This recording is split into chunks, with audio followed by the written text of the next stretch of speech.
Délégation du Conseil de sécurité des Nations Unies et des représentants des États maliens et burkinabés. Le soutien des Nations Unies est très attendu pour rendre cette force opérationnelle. Le point des échanges à suivre dès le début de ce journal. Dans l'actualité ce soir, nous parlons largement de l'offre et de la demande en électricité en cette période de forte chaleur au Burkina Faso. C'est une période qui rime généralement avec les délestages, une situation redoutée par les populations. Du côté de la nationale de l'électricité, les nouvelles sont plutôt rassurantes quant à la gestion des délestages cette année. Des détails dans le grand format de ce dimanche. C'est une activité qui est en pleine expansion au pôle de croissance de Bagré. L'élevage de poissons s'est développé dans la zone grâce aux grands bassins et aux fermes piscicoles aménagées. La demande est forte au point que le poisson se fait rare à Bagré. Nous y serons pour un constat. Au Mali voisin, 134 personnes ont été tuées dans un village Peul. Le massacre a été perpétré par un groupe de chasseurs traditionnels. En réaction ce dimanche, le président malien a convoqué un conseil des ministres extraordinaire qui s'est soldé par le débarquement des chefs de l'armée et la dissolution du groupe de chasseurs traditionnels. Mesdames, Messieurs, bonsoir. Merci de nous suivre. Cela dit, nous prenons la direction de Bamako, la capitale malienne, où se discute le soutien des Nations Unies à l'opérationnalisation de la force conjointe du G5 Sahel. Il est notamment question de revoir le partenariat technique qui existe désormais entre l'ONU et le G5 Sahel pour assurer une efficacité des actions de la force conjointe. La rencontre réunit une délégation du Conseil de sécurité des Nations Unies et des officiels maliens et burkinabés. Plus de précisions avec notre envoyé spécial à Bamako, Vincent Tchenrubigo. À Bamako, les diplomates des Nations Unies, du Mali et du Burkina Faso discutent de l'opérationnalisation de la force conjointe G5 Sahel. Il est surtout question de revoir l'arrangement technique qui existe entre l'ONU et le G5 Sahel.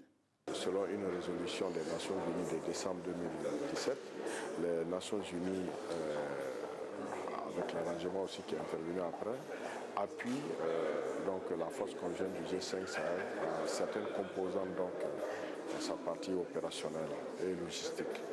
Donc on a essayé de faire une évaluation donc de cet arrangement technique qui existe déjà depuis une année pour voir comment il fonctionne et comment est-ce qu'on peut donc l'améliorer selon le vœu des chefs d'État lors du sommet de février dernier à Ouagadougou.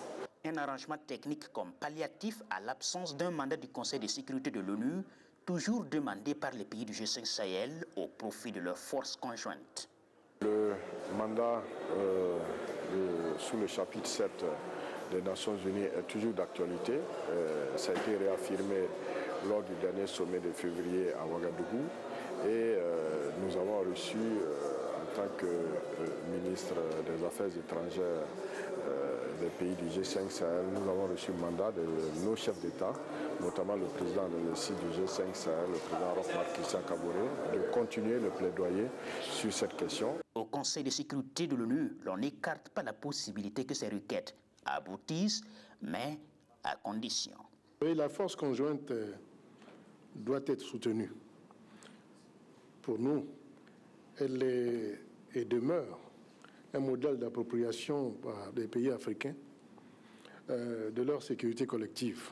Le Conseil de sécurité se situe dans une perspective dynamique. Et le Conseil de sécurité a dit, dans une récente déclaration à la presse, et répété tout à l'heure par nos voix, qu'il avait l'intention de rediscuter du soutien international à la force une fois que celle-ci serait pleinement opérationnelle et une fois que les premiers résultats seraient obtenus. Toutes ces questions seront encore discutées le 29 mars prochain au siège des Nations Unies à New York, en présence de toutes les parties prenantes. Ici, au Burkina Faso, un phénomène continue d'avoir la peau dure dans plusieurs localités. Il s'agit de l'exclusion sociale par allégation de sorcellerie. L'Assemblée nationale se lance dans la lutte contre le phénomène à travers la sensibilisation. Jeudi dernier, une délégation de députés a rencontré les leaders d'opinion à Yako dans le Passouri. Issoufou Kabouré, Alidou Alain Savadougou. Environ 900 femmes ont été victimes de l'exclusion sociale par allégation de sorcellerie en 2016 au Burkina Faso, selon les statistiques du ministère de l'Action sociale. Ces dernières années, ce phénomène à la peau dure tend à toucher certains villages jadis épargnés. C'est donc pour réfléchir autour de la problématique et trouver des solutions à ces fléaux que les parlementaires ont initié cet atelier d'échange avec les différentes couches sociales du Passoré. À l'issue de nos échanges, on va trouver des pistes claires qui vont nous permettre, nous en tant que députés, au retour donc, de donner notre contribution. Ça peut être en termes de loi que nous allons adopter, mais tout ça provenant donc des propositions et des recommandations des citoyens. C'est une tribune d'échange qui permet aux participants de faire l'état des lieux des exclusions sociales et aussi de proposer des actions à entreprendre pour venir à bout du phénomène. Il faut même former des commissions pour retrouver même les chefs de canton avec les notables coutumiers. Parce que ceux qui sont là, c'est bien, des chefs sont là, des quoi sont là. Mais sur le terrain, la pratique voudrait même que vous soyez, par exemple, on regroupe un canton, vous venez avec, on va les expliquer. Parce que le chef, c'est une autorité morale, mais sur le plan coutumier, il y a des points où il ne peut pas rentrer. Cet atelier d'échange sur l'exclusion sociale est le 3e du genre, organisé par l'Assemblée nationale après Zignaré et Manga. Il se tient dans le cadre du PADEB, le projet d'appui à la démocratie au Burkina Faso. Un projet mis en œuvre par le Centre parlementaire sur le financement du gouvernement canadien. Autre point de l'actualité, et nous entamons le grand format de ce dimanche. Un grand format que nous consacrons à l'offre et à la demande en électricité en cette période de forte chaleur au Burkina Faso. Ce que redoutent les habitants des grandes villes, ce sont les délestages qui affectent aussi bien les ménages que les commerces et autres services. Constat avec Roger Bembamba et Sanoua Christina Koulibaly. Mars-avril, des mois redoutés par la plupart des Burkinabés et pour cause, la canicule et ses corollaires, notamment les coupures d'électricité. De longues journées sans énergie pour tourner les machines, des nuits dans l'obscurité et la chaleur, un véritable cauchemar. Nous les Wagalais, nous sommes maintenant habitués à cette situation. On ne sait pas à quel sens se vouer. C'est une situation qui perdure et très sincèrement, ça nous rend la vie encore plus difficile. Nous savons que beaucoup d'investissements ont été faits dans ce sens, mais jusque-là, nous ne voyons pas le changement se profiler. Bon, souvent, les délestages, ça nous pénalise quoi. On ne comprend pas pourquoi ça fait des années nous sommes au Burkina, mais ce problème-là, l'État n'arrive pas à résoudre ça. Pourtant, nous pas d'interconnexion entre la Côte d'Ivoire et le Burkina, la Côte d'Ivoire et le Burkina, le Ghana. Mais ça continue toujours. Ménages, commerces et entreprises se trouvent affectés par ces nombreuses coupures d'électricité. Une situation qui ralentit les affaires et qui réduit considérablement les recettes, nous confient certaines personnes. Présentement, il n'y a pas la clientèle. Au cas où il y a la clientèle et puis il y a une coupure, bon, ça nous pénalise quoi. En tout cas,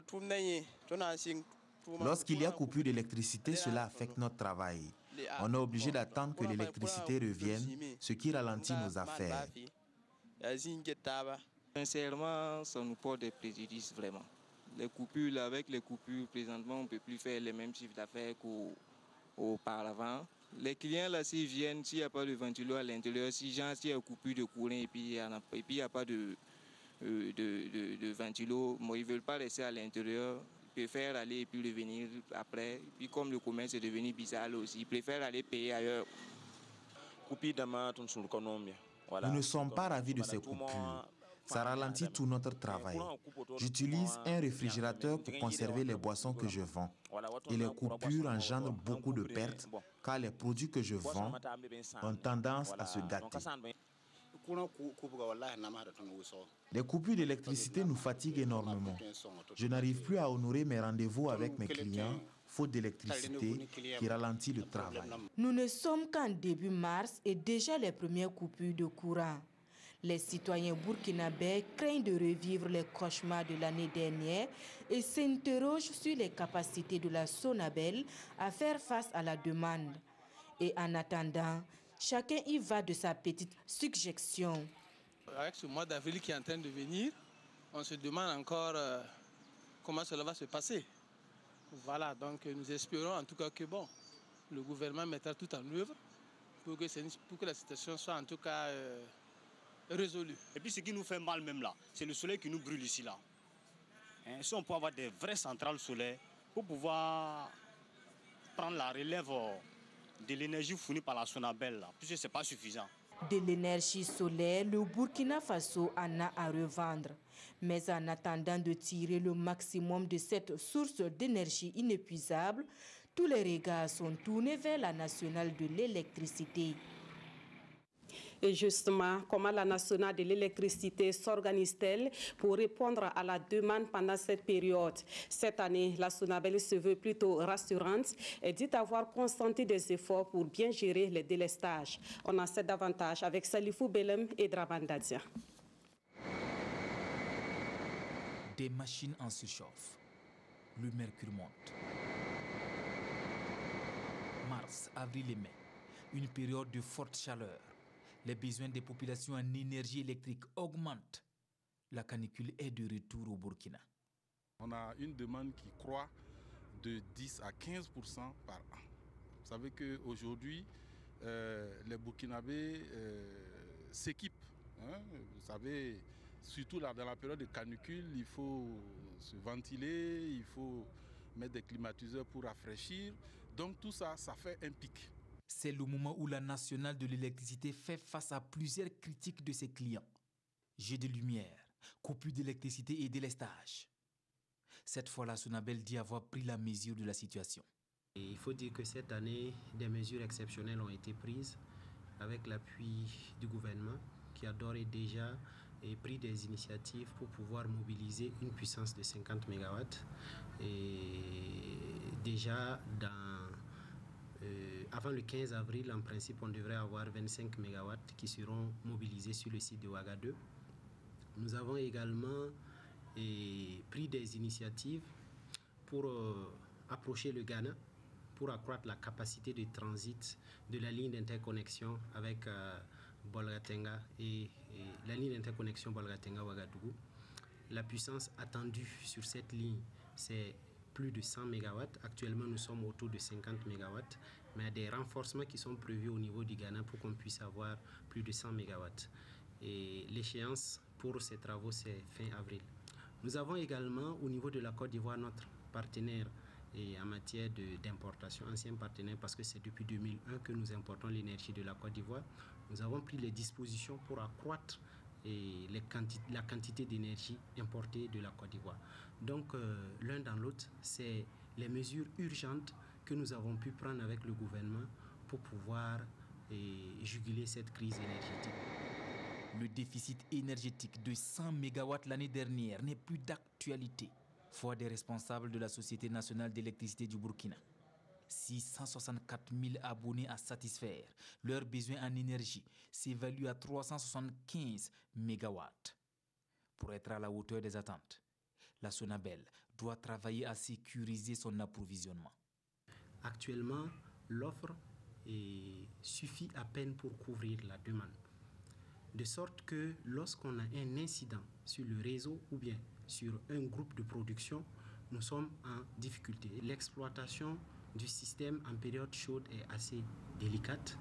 D'ores et déjà, nous avons mobilisé les équipes et les consignes ont été données pour qu'on puisse travailler d'arrache-pied et pour faire en sorte que ces incidents-là soient rapidement maîtrisés.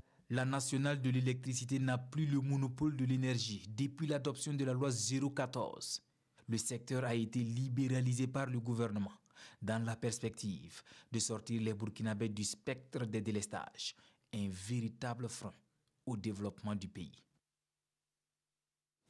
En plus de gérer les délestages, la Sonabel doit agir avec promptitude pour rétablir l'électricité là où elle est interrompue. On se rappelle encore cet incendie qui a consumé les armoires électriques à la centrale de Dori dans la nuit du 19 au 20 mars dernier. Immédiatement, la Sonabel a mobilisé ses équipes pour un retour à la normale. Constat avec Martin Ouedraogo et Sekou Ozango. C'est une nouvelle qui rassure les populations du Séno, du Yaga et de l'Oudalan. La centrale électrique de Dori reprend du service après une interruption de moins de 24 heures de fourniture d'électricité due à un incendie. Le courant est là, vraiment, c'est la joie totale. Oui. Sinon, nous on a eu peur. Quand il n'y avait pas le courant là, on n'était pas content. Parce que chez nous, là, s'il n'y a pas de courant, il n'y a pas l'eau. On travaille avec le courant 24 heures sur 24 à la soudure comme dans les autres ateliers. Bon, passer 24 heures sans le courant, c'est beaucoup de pertes. Une soixantaine d'agents de profils différents ont été mobilisés pour rapidement reprendre la fourniture d'électricité à partir de la centrale de Dori avec un résultat satisfaisant au dit des premiers responsables de la nationale de l'électricité. La ville est actuellement et l'ensemble des localités sont alimentées par l'électricité qui vient de l'interconnexion à partir de Kaya. Il y a une partie qui est alimentée à partir du groupe tractable de 1 MW. Et nous avons terminé le dépannage et toutes les charges sont alimentées. Ça veut dire que tout le monde a l'électricité actuellement. Maintenant, ça c'est un dépannage qui a été fait.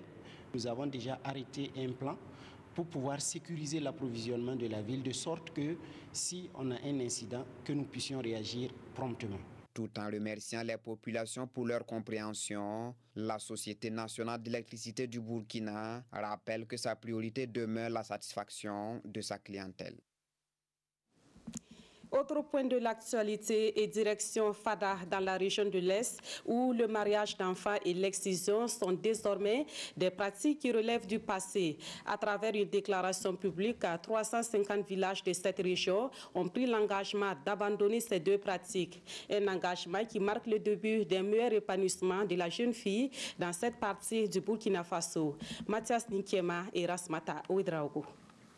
L'ONG Christian Children's Fund of Canada accorde une place essentielle à la lutte contre le mariage d'enfants et l'excision à l'Est.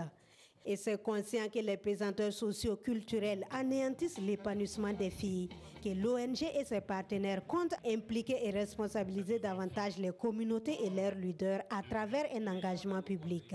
Lorsque je pense à la raison pour laquelle nous sommes tous réunis ce matin, je me pose deux questions. La première, pourquoi ces pratiques prospèrent-elles encore lorsque nous savons qu'elles font plus de mal que de bien à nos filles? Et la seconde question, comment chacun de nous pourrait-il contribuer à apporter une solution efficace et durable?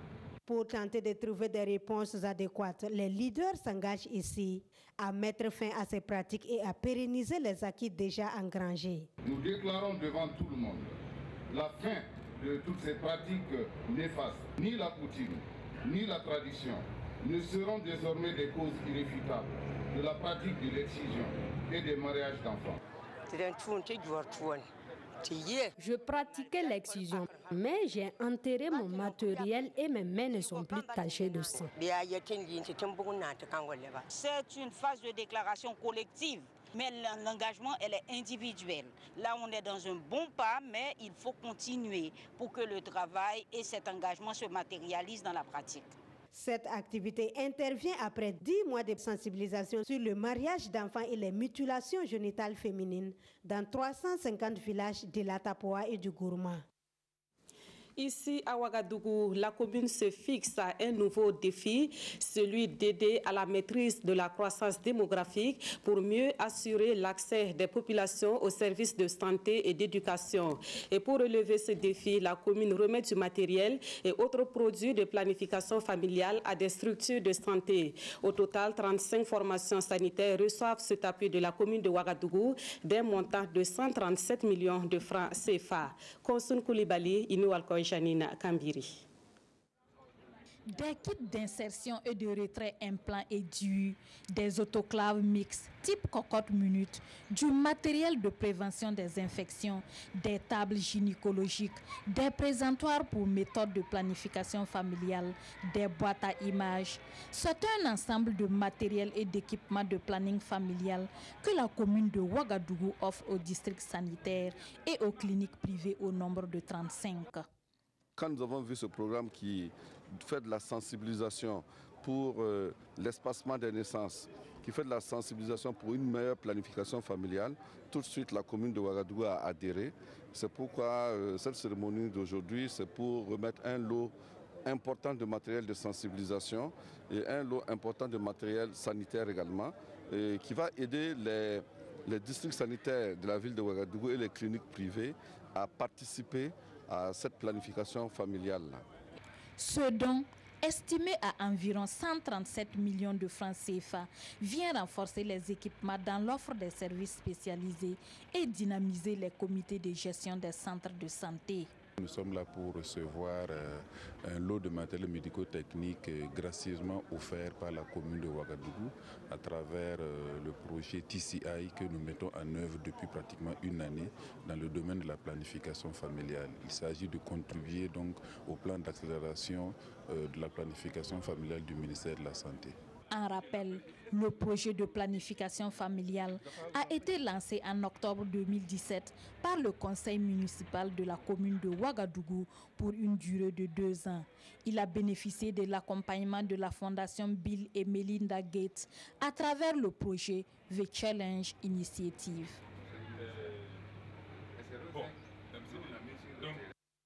Autre titre de l'actualité, et nous nous rendons à Bagré, dans le centre-est. La pisciculture est en pleine expansion dans cette zone grâce à l'aménagement de grands bassins et des fermes piscicoles. Mais la demande est si importante qu'actuellement, le poisson de Bagré se fait rare.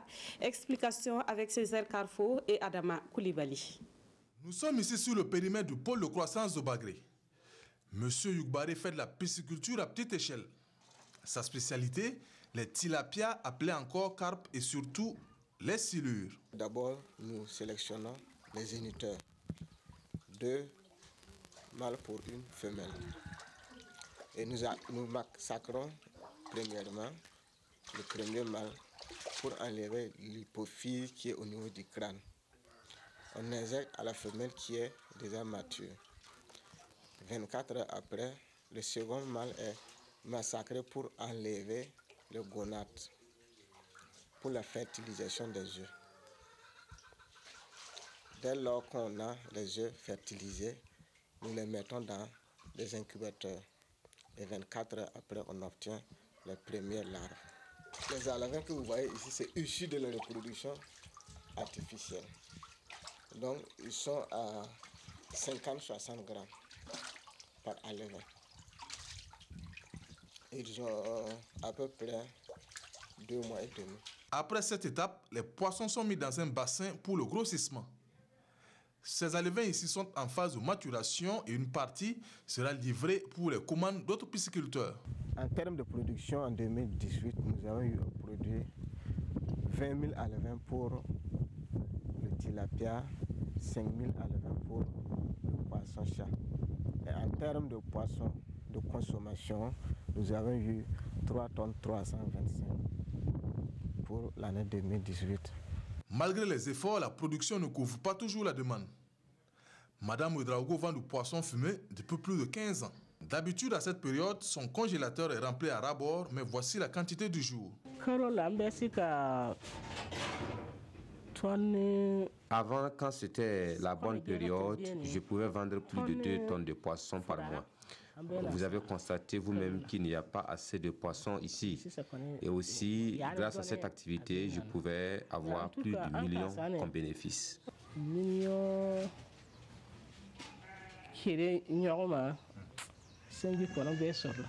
Elle envisage même se lancer dans la pisciculture pour pouvoir faire face à la demande et surtout renforcer ses activités. Avec le manque de poissons actuellement, je compte m'engager dans la pisciculture. J'ai même approché Bagré Pôle et la maison de l'entreprise pour m'appuyer dans ce sens. Je crois que la production du silure est très rentable. Différentes actions sont donc entreprises par Bagré Pôle et la maison de l'entreprise du Burkina pour accompagner les acteurs du domaine de la pisciculture. Des actions qui vont sans doute faire du pôle de croissance de Bagré une zone à fort potentiel piscicole. Le Lalénaba Tigré poursuit ses séances de démonstration sur les vertus nutritionnelles du mongbin. Hier, dans la soirée, il a organisé une autre séance de dégustation de mets faits à base de cette légumineuse, présentée comme étant à la fois un aliment et un médicament. Les principaux invités étaient les restaurateurs, les pâtissiers et boulangers et d'autres acteurs du commerce. Nongba Kouda et Tanga Kafando. Du pain, du jus, du goré, des biscuits. Bref, une variété de plats à base du mongbin, le beng tigré. Nous sommes au palais du Lalénaba Tigré à cette soirée de dégustation que le champion national de la nutrition a organisée à l'intention des restaurateurs, des commerçants, des boulangers et pâtissiers et autres acteurs du monde économique. Objectif, partager avec ces acteurs le potentiel nutritionnel du Mung Bean. Je suis un homme comblé de voir que le Mung Bean est apprécié, il est consommé par tout le monde, les enfants, les adultes, nos autorités. Vraiment, je suis comblé. La soirée a été placée sous le patronage du ministre du Commerce qui a rappelé les commerçants on n'a nul besoin d'aller chercher ailleurs ce que l'on peut trouver au Burkina. Nous nous sommes rendus compte qu'au fur et à mesure qu'on avance, il y a de nouvelles initiatives qui permettent à nos produits en tout cas d'être vendus, j'allais dire de manière crue, mais aussi donc d'être transformés. Le Mung Bean est un exemple parfait. Autre participation remarquable à la soirée, celle du représentant résident du PAM, parrain national du Mung Bean, et la ministre de la Santé qui a loué les apports nutritionnels du Mung Bean, présenté comme un aliment à la fois médicament. Le Mung Bean a une teneur importante en vitamines, notamment la vitamine B9, qui permet de renforcer l'état immunitaire, c'est-à-dire la lutte, de renforcer le système qui permet de lutter contre les maladies, dont le bébé dès le ventre de sa mère. Donc le Mung Bean doit être consommé par les femmes en grossesse. Le Mung Bean peut également enrichir la farine des bébés pour que les enfants croissent, grandissent en bonne santé. Le Lalénaba envisage la fin de la faim au Burkina à l'horizon 2030, et ce avec le Mung Bean et le travail de l'association Burkinbi Bara. La soirée a été agrémentée par la touche musicale des artistes comme Wendy et Jean-Zoé. Dans l'actualité également, la Commission de l'informatique et des libertés attire l'attention des élèves sur l'utilisation d'Internet et des réseaux sociaux. Jeudi dernier, la CIL a animé une conférence publique sur le sujet au profit des élèves du collège des jeunes filles de Koubri. À la suite de cette conférence, ces jeunes filles devront savoir mieux protéger leurs données à caractère personnel. Gérard Sommet, Ismaël Dilouma, Sirima. Des chants pour accueillir les responsables de la CIL au collège des jeunes filles de Koubri. La commission de l'informatique et des libertés interpelle ses élèves sur les dangers liés à l'utilisation de l'Internet et des réseaux sociaux. Les élèves sont aussi sensibilisés sur la bonne utilisation des téléphones portables. Nous évoluons dans un monde où les technologies de la communication se développent, et surtout l'utilisation de façon abusive. Donc quand j'ai eu l'information qu'ils font cette campagne, j'étais ravie de voir que nos élèves pouvaient bénéficier de cette communication, et nous également, parce qu'on ne finit pas d'apprendre. Le collège des jeunes filles de Koubri compte 245 pensionnaires âgés de 10 à 18 ans. Avec cette visite de la CIL, elles devraient recevoir des rudiments pour mieux préserver leurs données à caractère personnel. Ils vont souvent sur les réseaux sociaux, ils utilisent Twitter, WhatsApp, Facebook. Ils s'exposent en partageant des images compromettantes souvent et qui peuvent leur porter préjudice. Donc le plus grand préjudice, c'est de se nuire à eux-mêmes, notamment en divulguant leurs données personnelles, leurs informations personnelles. Cette campagne d'éducation des élèves et étudiants pour la bonne utilisation du numérique est engagée par la Commission de l'informatique et des libertés depuis 2014. À ce jour, près de 10 établissements ont été sensibilisés. Et aussi sont des élèves curieux de découvrir le palais présidentiel. Hier, ils étaient plus de 100 élèves venus de Fadangourma pour visiter le palais de Kossiam. Par la suite, ces élèves ont déposé leurs valises à la télévision du Burkina pour satisfaire également leur curiosité sur l'organisation du journal télévisé. Le point de ces deux visites avec Issa Kawidrago et Draman Guinée. Venus spécialement de Fadangourma, la présidence leur ouvre les portes. Les élèves des établissements de Fada sont ici en visite d'études au sein de la première institution du Burkina. Visite guidée des jeunes élèves qui mettent les pieds pour la première fois à Kossiam. J'ai pu constater qu'ils ont des monuments historiques et des tableaux de présidents. On a vu des photos de plusieurs présidents, des statues, des sculptures On a vu la résidence, c'était très intéressant. Ils sont 111 élèves venus des établissements de la commune de Fada pour cette mission pédagogique. Il y a la curiosité des enfants. Découvrir la présidence quand même c'était sensationnel pour des enfants quand même qui viennent de Fada, même qui viennent de Ouagadougou.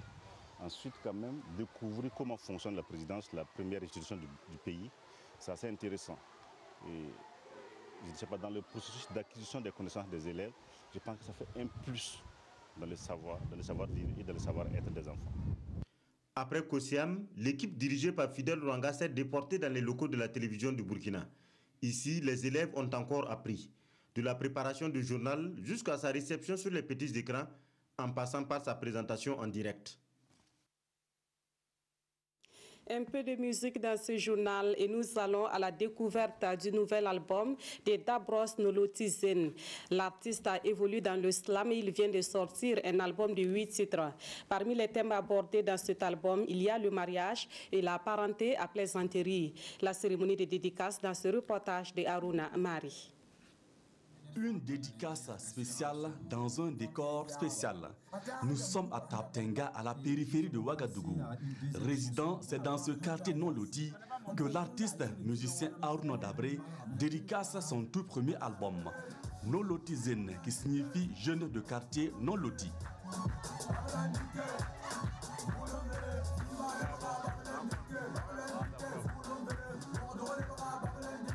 C'est un album de 8 titres. J'appelle ça tout un bazar parce que je me suis laissé guider par mon inspiration. Donc vous allez voir du slam acoustique, a cappella, humoristique, de l'ambiance, voilà ce qu'on n'a pas l'habitude de voir dans le slam. Donc j'ai traité des thèmes engagés, voilà, des thèmes aussi qui appellent les jeunes à repartir aux sources parce qu'il y a plein de choses à apprendre dans la case de grand-père, des thèmes d'amour. Cet album est le fruit d'une conception de près d'une dizaine d'années. Au-delà de la mélodie et de l'ambiance, c'est aussi un signal fort pour dire à travers le slam qu'il y a bel et bien de l'espoir, même au plus profond du désespoir. C'est aussi pour montrer que dans la zone non lotie, il n'y a pas que misère, il n'y a pas que difficulté, il n'y a pas que pauvreté, il n'y a pas que mauvaises conditions de vie, il y a aussi de la vie. Le parrain Alif Naba se dit émerveillé par l'inspiration du jeune artiste musicien. L'album est un savant dosage d'humour et de slam pour dépeindre les travers de la société. Grâce à cette œuvre, l'artiste espère aussi faire tache d'huile et apporter plus d'espérance au quartier non loti.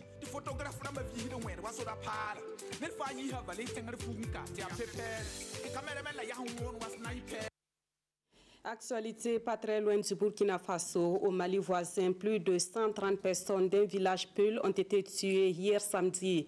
Le massacre aurait été perpétré par des membres présumés d'un groupe de chasseurs traditionnels. Parmi les victimes, on dénombre des femmes et des enfants. Le Mali est encore endeuillé par un massacre au relent communautaire dans le centre du pays ce samedi. Le drame s'est déroulé dans le village Peul d'Ogosagou, dans la zone des Bankas, près de la frontière avec le Burkina Faso, rapporte l'AFP. Au moins une cinquantaine d'habitants ont été tués. D'autres sources font état d'une centaine de victimes. Pour le moment, l'on ignore la réelle identité des assaillants, même si certaines sources privilégient la piste d'un règlement de compte entre les tribus Peul et Dogon. Les forces armées maliennes sont déjà présentes sur le lieu du drame. Depuis l'apparition, il y a 4 ans, dans le centre du Mali, du groupe djihadiste du prédicateur Amadou Koufa, recrutant prioritairement parmi les Peuls, traditionnellement éleveurs, les affrontements se multiplient entre cette communauté et les Bambara et Dogon, essentiellement agriculteurs, des ethnies qui ont créé leur propre groupe d'autodéfense, fait remarquer l'AFP. En 2018, ces violences ont fait 500 morts, d'après l'ONU. Et suite à cette attaque, le président malien a réuni ce dimanche un conseil de ministres extraordinaire. Principale décision prise, le limogeage des principaux chefs de l'armée et la dissolution du groupe de chasseurs Dogon. Au Gabon, Ali Bongo est de retour au Bercail après plusieurs mois de convalescence au Maroc.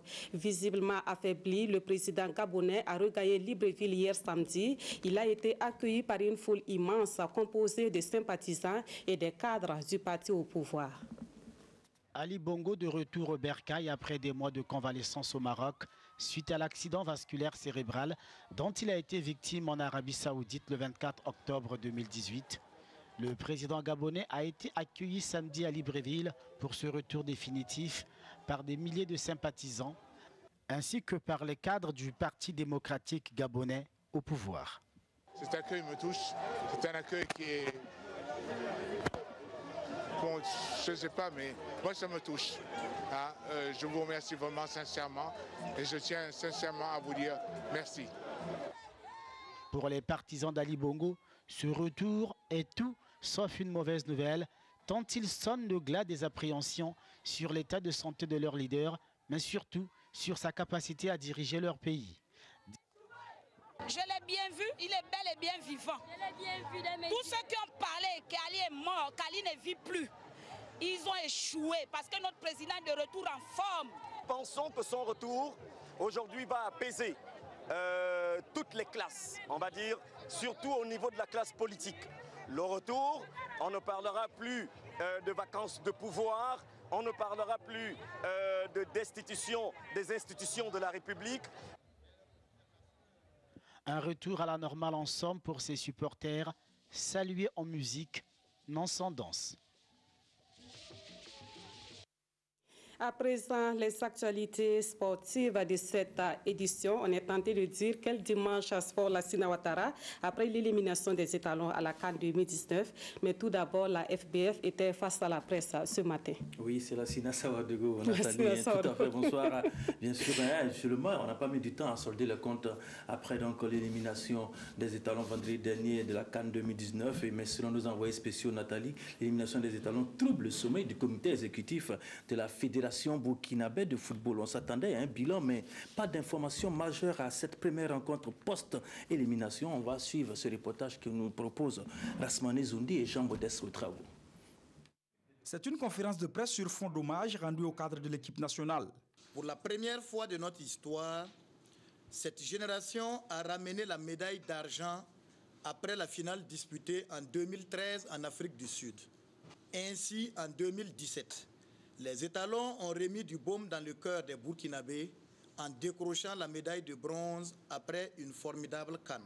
Après 5 participations d'affilée, les étalons ne seront pas à la CAN de l'Égypte en 2019, une nouvelle cruelle qui fait des gorges chaudes au sein de l'opinion publique. Mais Sita Sangaré joue à la terre. Le Burkina Faso manquera certes le rendez-vous continental de 2019, mais le football burkinabé continuera de se construire. Cette élimination des étalons n'est pas la fin du monde et le public se doit d'accepter le verdict final de la compétition. Après la désillusion, l'avenir de Paulo Duarte est également évoqué. Le président de la Fédération burkinabé de football appelle à la patience. C'est encore tout frais. Nous allons analyser, naturellement, comme à l'accoutumée, l'entraîneur va faire son rapport et le comité exécutif va se réunir là-dessus. Et bien évidemment, il y a des décisions. Nous lui avons fixé, entre autres objectifs, de pouvoir nous qualifier pour cette CAN et son contrat devait être réexaminé à la fin de la CAN. Son contrat court jusqu'au 1er juillet. L'entêtement de Paulo Duarte sur ses choix, les relations parfois compliquées entre Sita Sangaré et les journalistes, la non-convocation des joueurs locaux sont entre autres les sujets évoqués.